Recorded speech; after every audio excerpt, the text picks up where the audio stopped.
आज ये जो आपका हेड काउंट सर्वे होना है हाउस टू हाउस से, उसके बारे में जो फॉर्मेट है आशा के लिए 4 फॉर्मेट हैं। HC1, HC2, HC3 और HC3A। ये 4 फॉर्मेट आप एक साथ ऐसे साथ लेके आप फील्ड में जाएंगे और कैसे भरने हैं एक बार इसको समझ लें, वो मैं आज इसके बारे में बताऊंगी। इसमें ऊपर जिला या निगम जैसे सोनीपत, ब्लॉक यहाँ जैसे राय आ जाएगा, अपने सब सेंटर का नाम और सर्वे की तिथि। आज आप सर्वे शुरू कर रहे हैं तो आज की तिथि आ जाएगी और यहाँ पे आ जाएगा आपका गांव का नाम, एएनएम का नाम और आशा वर्कर का नाम और फ़ोन नंबर। यहाँ तक सब समझ में है। उसके बाद पहला घर जो जहाँ से आप आज सर्वे शुरू किया, पहले मकान का नंबर, जैसे प्याऊ कुंडली, राय और बहालगढ़ जैसा एरिया है, उसमें ऐसा है कि सपोज यहाँ ज्योति की कॉलोनी है, वो एक कॉलोनी में ही बहुत सारे घर हैं, यानी जितने चूल्हे उतने घर काउंट होंगे चूल्हे के हिसाब से। अगर 2 भाई हैं, दोनों का अलग अलग चूल्हा है तो वो अलग अलग ही हाउस काउंट होगा।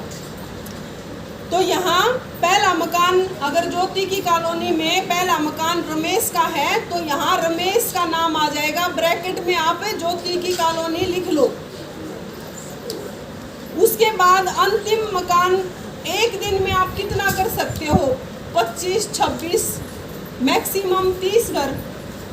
तो जहां आपका सर्वे पहले दिन खत्म हो उस आखिरी घर का नाम, यानी मान लो आपकी तो ऐसी कॉलोनी है कि सपोज ज्योति की ही कॉलोनी में 26 कमरे हैं, अलग अलग चूल्हे हैं, तो आखिरी पहला मकान रमेश का था, आखिरी मकान सपोज यहाँ कप्तान का है तो कप्तान का नाम आ गया और ब्रैकेट में ज्योति की कॉलोनी अगर उसी कॉलोनी में पूरा होता है तो।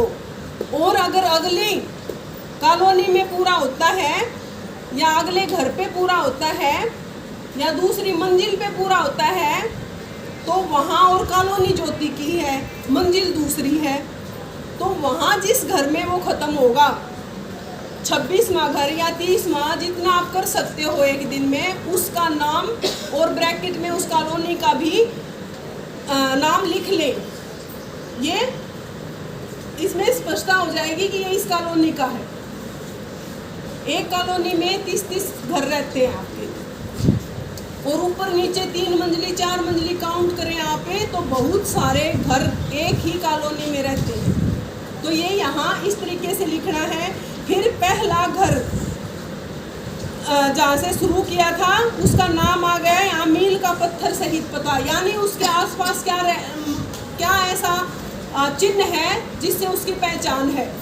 जो ज्योति की कॉलोनी थी उसके आसपास कोई डाक खाना है या कोई ऐसी दुकान है जिसको सब जानते हैं, उसका नाम लिख दो। ऐसे ही अंतिम घर के सामने नीचे मील का पत्थर जो है यहाँ उसका जो भी आसपास का निशान है जिससे उसकी पहचान है वो लिख दो।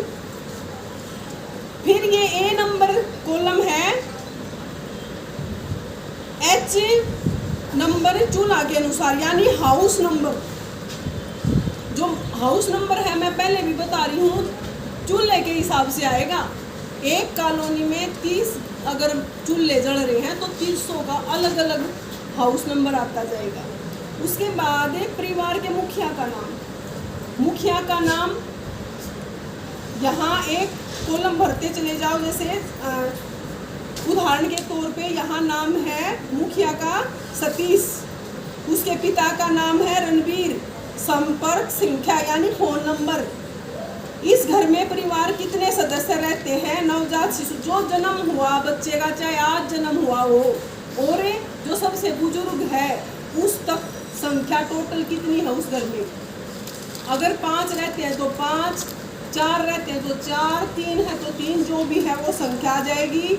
फिर अगर उस मकान में कोई गर्भवती महिला है तो उसकी संख्या आ जाएगी।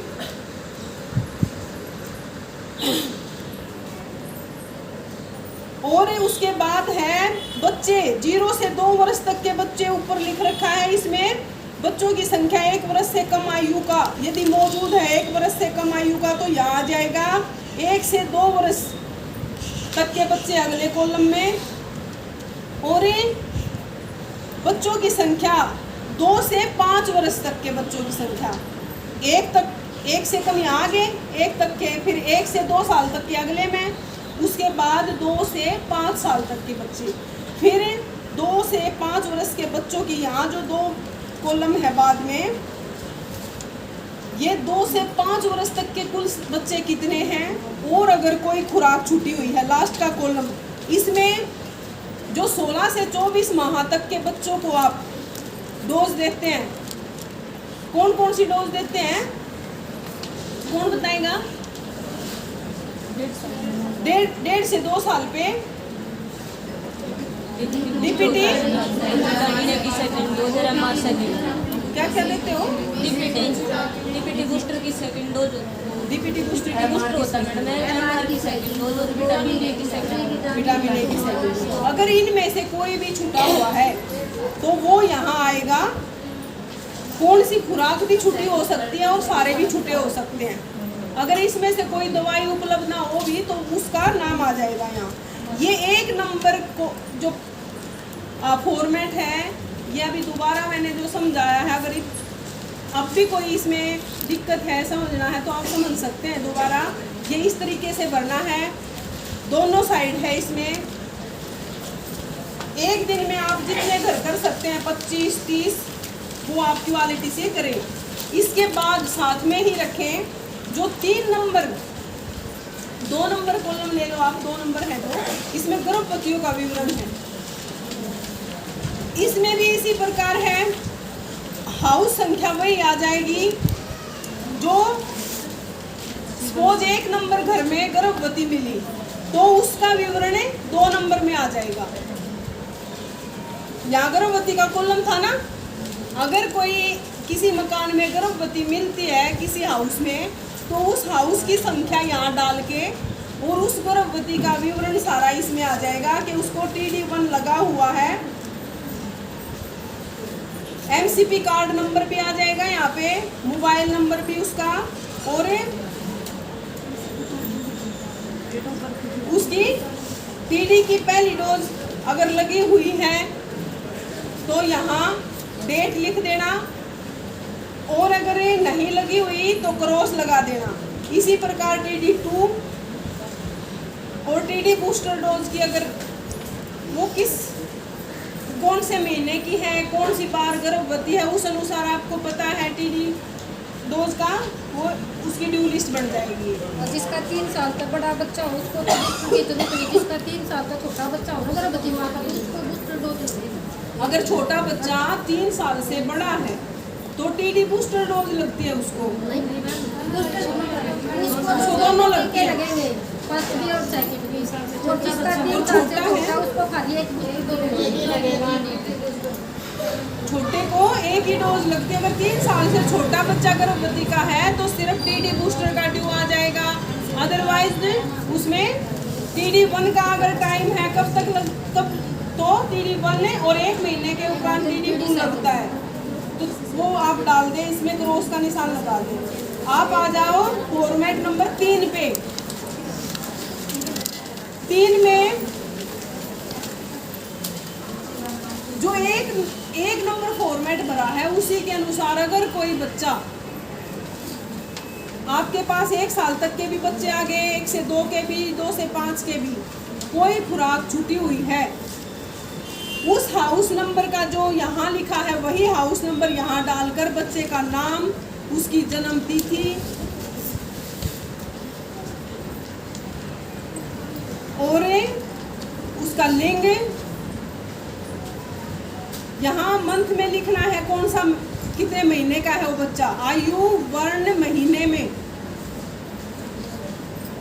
फिर अभिभावक जो भी माता पिता है उसका मोबाइल नंबर यहाँ इन बॉक्स बने हुए हैं इनमें लिखना है। फिर जो भी ये dose BCG, OPV, पेंटाफर्स्ट, PCV, FIV, जो भी डोज उस बच्चे को लगी हुई है उसकी डेट उसके नीचे लिख दो अगर पॉसिबल है। डेट पॉसिबल नहीं, कोशिश करो डेट पॉसिबल हो लिख सको, अदरवाइज आप टिक का निशान लगा दो। और अगर कोई डोज छूटी हुई है तो उसके नीचे क्रॉस का निशान लगा दो। यहाँ तक आप काम करो। उसके बाद के जो कॉलम है वो एएनएम बहन जी के हैं। इसी के आधार पर एएनएम बहन जी यहाँ इस विवरण को भरेगी। अच्छा, इसमें बहन जी छूटे हुए बच्चे लग ये चुप हो जाओ। तो यहाँ अब ये पीछे के जो 4 कॉलम है ये एएनएम बहन जी भरेगी। इसी भी हाफ पे जो आपने आगे विवरण दिया बच्चे के नाम वाइज, अगर उसमें से क्या बच्चे का कोई भी टीका बकाया है हाँ या नहीं, क्या बच्चे का 1 वर्ष से तक या 1 वर्ष से कम में MR1 लग चुका है हाँ या नहीं, क्या बच्चे को 2 वर्ष से कम में MR2 कंप्लीट हो रखा है या नहीं, MR2 लगा हुआ है या नहीं, हाँ या नहीं, क्या बच्चे को 1 वर्ष तक की आयु में पेंटा